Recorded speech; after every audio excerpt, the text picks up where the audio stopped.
atWork Australia would like to acknowledge the traditional custodians of the lands and pay our respect to elders past and present. This podcast is being recorded in the southwest and Western Australia, which is land of the Noongar people. We'd also like to pay our respect and acknowledge the traditional custodians of the lands from wherever you may be listening from.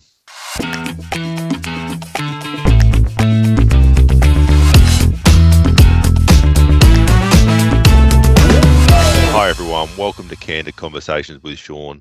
If you're a returning listener, then welcome back. If it's your first time tuning in, then welcome to the podcast.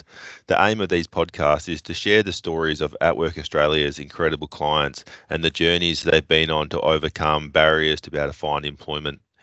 In today's episode, I speak with one of our clients, Scott, and he's been on quite a journey. And the deeper we get into the conversation, the more I learn that we've got a lot in common. So hope you guys enjoyed this episode, as I really enjoyed my conversation with Scott.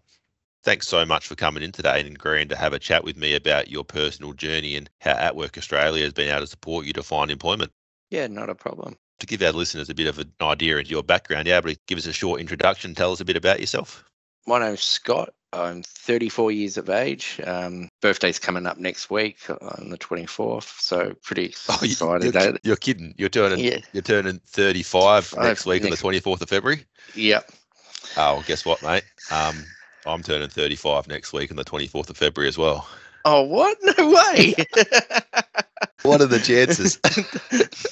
So, yeah, I'm married to a beautiful wife and with two daughters. Yeah, that's pretty exciting and all that sort of stuff. So about 8 years ago, I met my wife and all that sort of stuff, and we were studying to do aged care. Never received my qualifications and all that sort of stuff. So in the time of that, I was working at supermarkets and a few other sort of places. I was a delivery driver.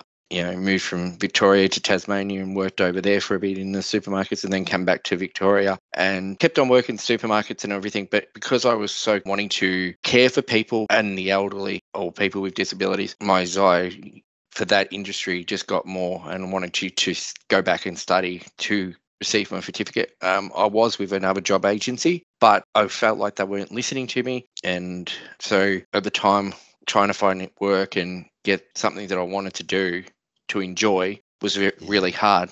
I understand in the past as well that you might have been placed into a few employment opportunities that weren't exactly suited to your strengths. There was, and it was a bit stressful and all that sort of stuff. I struggle because I'm dyslexic. So with reading and writing, it takes me a lot of time to understand things. But once I learn it, I'm fine and all that sort of stuff. And there's ways out there to help and get me through those difficult things. There's things that can read things to you, or, you can talk to stuff now and it types your answers out and all that sort of stuff. So I've learned strategies. Do you use a computer software that does the speech to text for you? Yeah. And I've got an Apple iPhone and all that sort of stuff. So there's in that you can press the notepad and you can talk to it and it writes down your text. Yep. And then I can copy from there to wherever I have to write that information down. It's a little bit of a longer sort of process for me, but it's a way that I can learn and upskill my skills and all that sort of stuff. So I'm pretty, happy that my brother told me about atWork Australia. He met some of the workers from Bendigo where he was at his job, and got a business card, and then told me about atWork Australia. And I kept on putting it off and didn't want to call. I didn't want to change job networks. I was hoping that the job agency I was with was going to start to listen to me and be able to get me into a field that I really wanted to be in, and be able to enjoy, waking up every morning and having that passion to go to work. If you don't have a passion to get up to go to work, you don't want to work. And to me, I wanted to be able to work somewhere that I enjoyed and enjoyed what I was going to do. They say if you love your job, it's not a job. So, and that's what I feel. 100% agree with you. At our age, we got a lot of time left in our working life. So to be able to find a job where you enjoy going to work each day is going to make the rest of your life a lot more enjoyable. And I think the more we continue to talk, the more we have in common. I was just listening to some of the workplace adjustments that you use, and they're very similar to mine. I'm legally blind. I actually come to atWork Australia as a client as well. And as you talk about the voice to text and having things read to you, they're all adjustments that I have in my workplace for a different barrier to employment. Yeah, and everyone's got a disability in some way, and it could be, an impairment, or as you said, you're being blind, or or literacy sort of thing. There's not a disability out there that I would say that can be pushed away. Everyone's got something that you might struggle with, and with the guidance of other people. So when I called atWork Australia, and I called up and I got the manager and all that sort of stuff and said, I really want some help. This is what I'm struggling with. Want to be heard. I really want to find a job. And then they said, come in. And I sat down with Kylie and the Wayne at the time, and we discussed what my goals were. To have that, that people wanted to listen to me, I felt so different. I felt like I belonged, that I wasn't just talking to another person. Like I was talking to, they were going, yep, we understand, we want to help you. And from there on, getting help with learning how to use a computer, how to email places, receive emails. I was forever saying to them, I don't know how to do emails. I didn't want to learn. I didn't want to go back really to study, because I've had that thought, well, I've already done age care, studied 8 years ago, never received a certificate. I was so nervous that I was going to not be able to fill that dream, not be able to get the help, or not be able to get my certificate, because there was no guidance, no helping. Yeah, and you were so nervous that you didn't pass it before, and it was kind of preventing you from wanting to have another go. It makes a difference when you can get that genuine support and people really want to help you progress in your employment journey. Yeah. And I understand that Kylie also taught you how to communicate and speak with employers as well, to promote your own abilities when putting yourself forward for opportunities. Yeah, so Kylie, she sat there and showed me how to email. So we applied for a fair few places, and then a traineeship came up at the organisation that I applied for, and taught me how to email them. And then I emailed the company through Kylie's help, and finally I got an offer to go there for an interview.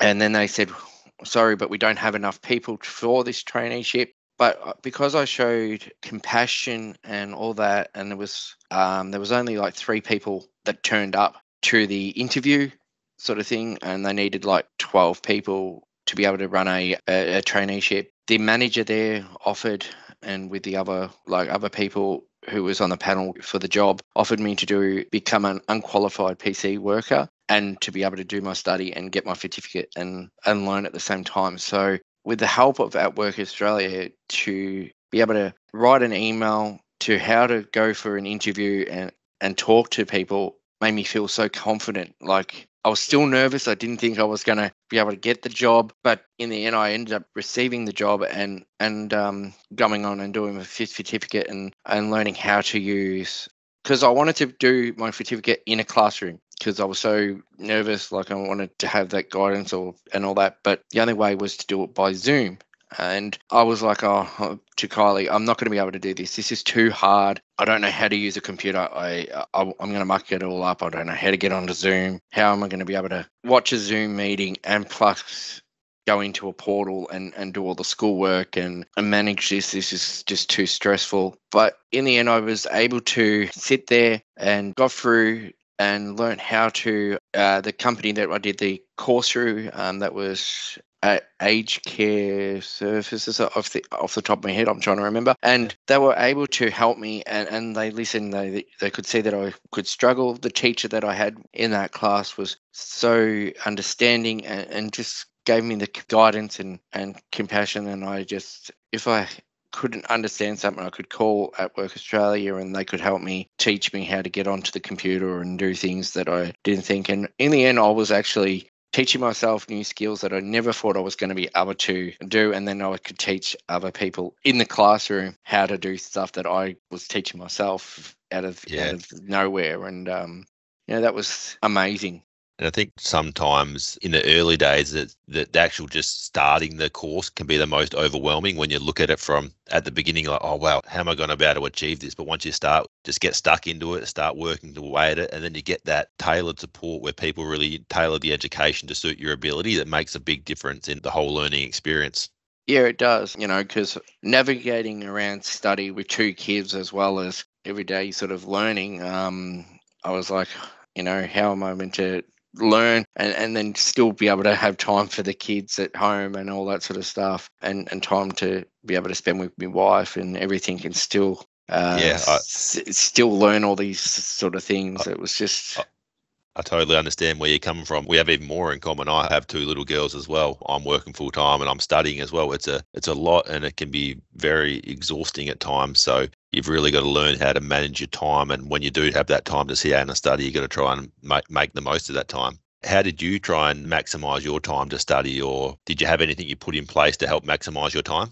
At the start, I would have to do study 3 days a week. So it was like a Monday, Tuesday, Wednesday. Plus I was working, and then I was looking after the kids. So, I would get up early in the morning, help my beautiful wife Sarah to get the girls ready to go to school, and that so I could be in the class by 10 o'clock. And I was always trying to be like a little bit earlier, so if I had any questions to ask the teacher, I would sit there and ask before other people to come in. If I could always do that, sometimes it wasn't possible, but I could always ask at the end of the class.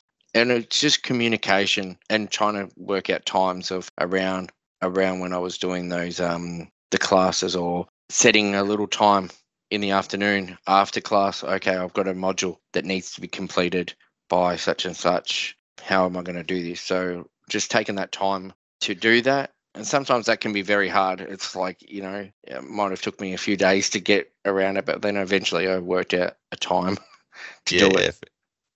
And now you've completed your studies, can you tell us a bit about the role you're currently working in? So now I've completed my studies. I got a Certificate 3 in aged care and disability, and I work in an aged care facility in Bendigo. And so that's a PC worker, so personal care worker. So that means that I'm getting, residents up for the day, or, sometimes that might be working in the afternoon and putting them back to bed. So it's maintaining their life. And, we come into the world as as a baby, and then we go out, the same way that we come in. And I've always said that, but just caring for somebody that you love, compassion and all that sort of stuff. If you care for them, it just means, that I've got them to an appointment, or helped them with getting them dressed, or giving it, feeding, or assisting them with, anything through that day. It might be an activity, it could be anything. It's just making them feel comfortable. And where does your passion for this type of work come from? I've always had a compassion of caring for people. I think that the reason why is my mum was a nurse and she's always cared for people. So seeing my parents caring for people, or even my dad as well, like he always cares for other people too, and watching them, growing up through my life, caring for other people, and just loving people, it makes me feel so confident that I can do that back to help other people. And just that upbringing of caring for people, like when dad volunteers and all that sort of stuff. So in different organizations, out there. So having that compassion of caring for people made me want to be able to care for more people. And one of the persons that made me more desire for it was my nan. I would always call my nan up and everything, and she would always go and help at the hospitals and give coffees to people and all that sort of stuff. And she just made me feel like that's something that I want to do. I could have a conversation with her, or both of my nans, and the compassion that they have for people was just amazing. Well, I think we need more people like you in this world, Scott, because unfortunately they find it hard to get people to work in the aged care industry to do this type of work. So it's a credit to yourself for putting the effort in and having the drive to be able to, and wanting to work in this industry. So congratulations. Yeah, thank you. It has its moment. Like, I won't say it's an easy job. It has its ups and downs and everything. But, you've just got to be able to feel like you've given that care to the residents. That these people are going through a challenging point in their life, in their later years. So better to have a person like yourself who can support them on that journey and improve their quality of life. It makes all the difference. Yeah, and whatever I can do to help them throughout their life, even if it's only for a short period of time, just to give them the love and the care that they need is all I want to be able to do, is, to show them that there is people there that care for them and loves them, and that they're going to be fine. If we look back over your studies and your time in the workplace, what have been some of the biggest challenges you've had to overcome? Biggest challenges for me is learning like to adapt with computer sort of things. Any job that I've been in, I hated paperwork, and I'd say I never could do it because I just being dyslexic. Trying to get something down on paper, it would make me so scared. But I've been able to adapt and teach my ways of learning, and to be able to ask for help. I struggle with asking for help from people because I feel like I'm going to get judged, and that judgment, when you say to them, "Oh, I need help because I'm dyslexic or I can't do this," it just gives a negative thing to me, and makes me feel like I what am I doing? And Yeah. to be able to ask for help or to be shown something. When you tell people or an employer that you are dyslexic, do they have an understanding of what that means or what your barriers are? Some do, some don't. But once you explain to them and all that, there's ways around it, and it depends on the employee who what they want to do and all that sort of stuff, and that's can be a bit of a struggle sometimes. Can you tell us about some of the negative experiences you've had in the workplace because of your health condition? When I was working in the supermarket industries, there was always negative and everything. I would get, "What are you doing? Why are you working?" Because you don't know what you're doing. But I can do the hands-on stuff. I can do all that. Or I wouldn't get along with the person because I would think that they'll be judging me. But they might have not been. But that's just my way that I would see it Look at the and situation. Yeah. look at the situation, and wouldn't know how to actually address it. And what do you think people can do to make it easier for you in the workplace? People can struggle through anything and all that sort of stuff. And if we just show kindness and everything, and respect, it'll be a better world. And that's, what I try to teach my girls is that, the respect that you give to somebody or the way that you speak to somebody is the way that somebody's going to speak back to you. And if you speak to a person rudely, they're going to speak to you back rudely. But if you speak to them kindly and show them compassion and love and care, you're going to get that care back. And that's what we need to show people out there, is that in any situation, if we show care, people are going to show care back. And that's what we need to really address is, even through school and all that sort of stuff, we just need to make children aware or adults aware of how to respect people. And it's not going to be the easiest thing, but, respect is the way to go. Like you said before, everyone's got their own challenges and own barriers they face in their own life. But if we can respect everyone and support everyone to be the best they can possibly be, that's the way we create a better world. Yeah, and that's true. Like we just need to respect everyone. We be compassionate, and there's so many people out there that I look up to and think if they can do it, I can do it. There's a surfer out there that she lost her arm and all that sort of stuff, but that desire to be able to keep on going and get back onto a surfboard and drive herself to be able to do that is just amazing, and all that sort of stuff. There's a couple of other sort of people through the Olympics that I've watched and all that sort of stuff, or hurdles, but they've come a long way because they don't let that disability affect them. They Who are some of shine. your idols that you like to follow? These people that motivate you? I wouldn't be able to say names because I always struggle with saying names, but there's a lot out there, and just to see that whatever they can do, if anyone can get through life with a struggle, you just got to teach yourself how to do it. Yeah. Yeah, you got to learn to get comfortable being uncomfortable, and fight through the challenges. If you sit down and don't get back up, you're never going to get anywhere, are you? So sometimes you got to find the strength to stand back up and keep moving forward. So I've asked about some of the challenges you've faced about throughout your journey. What about some of the highlights in employment and through your studies as well? Highlights would be that getting my certificate in aged care, in personal care work. I'm so happy that I finally, got a certificate in that. Growing up, I've wanted to do so many different things. Like, I wanted to work in so many different fields, and I studied as a horticulturalist at one stage, and I got my certificate in that because I felt like that was where I wanted to be. But there was still that desire, like, to go and work in the industry and help people. And to have that certificate now in different sort of things, it just makes me so happy that I've achieved a goal, pushed through a barrier that I never thought I was going to do. And if it wasn't for the help of, atWork Australia with Kylie and my wife, Sarah, and family saying, you can do this, you'll get somewhere, you'll get a job, I wouldn't have achieved those goals. And I guess having 2 little kids at home that you need to provide for provides a lot of motivation as well.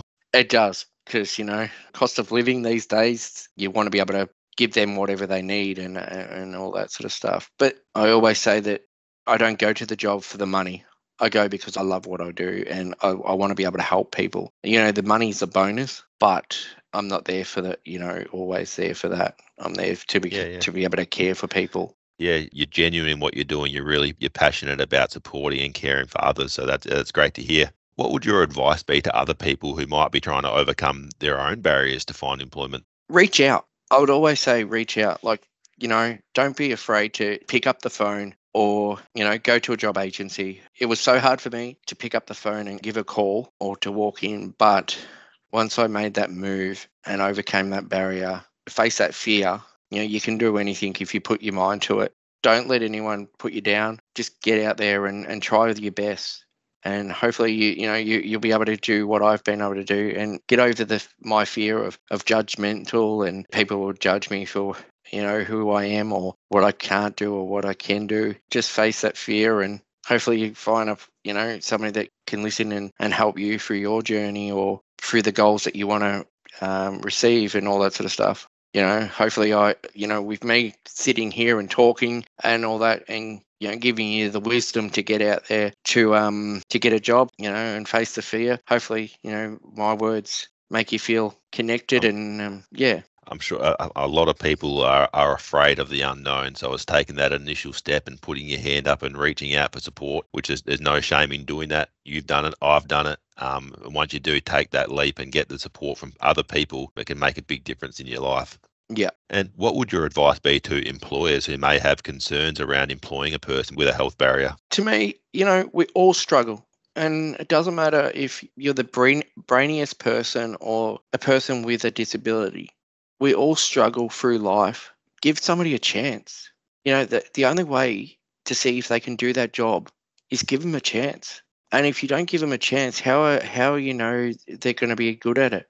We need to let people have a chance of fulfilling their dream. And any employee out there, thinks that they're going to struggle with a person with a disability or even without a disability. Just give a person a chance. You never know what they can do. And if you give them a chance, you might be surprised. They might be your best worker. That's some great advice. And Scott, thank you very much for coming in today and having a chat with me about your journey, your personal journey, your journey with atWork Australia. I'm sure lots of people would be motivated by hearing what you've been through and the obstacles you've had to overcome in your employment journey.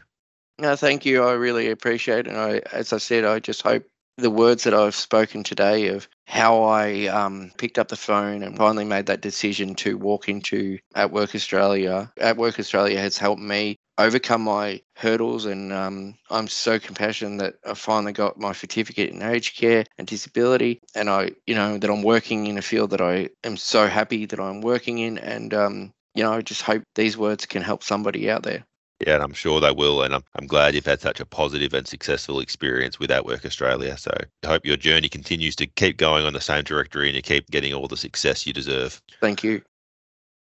Thanks, everyone, for tuning in to another episode of Shaun's Candid Conversations. I really hope you enjoyed my conversation with Scott. And as always, if you'd like to find out more information about how you can get support from atWork Australia to find meaningful employment, check out the links in the show notes.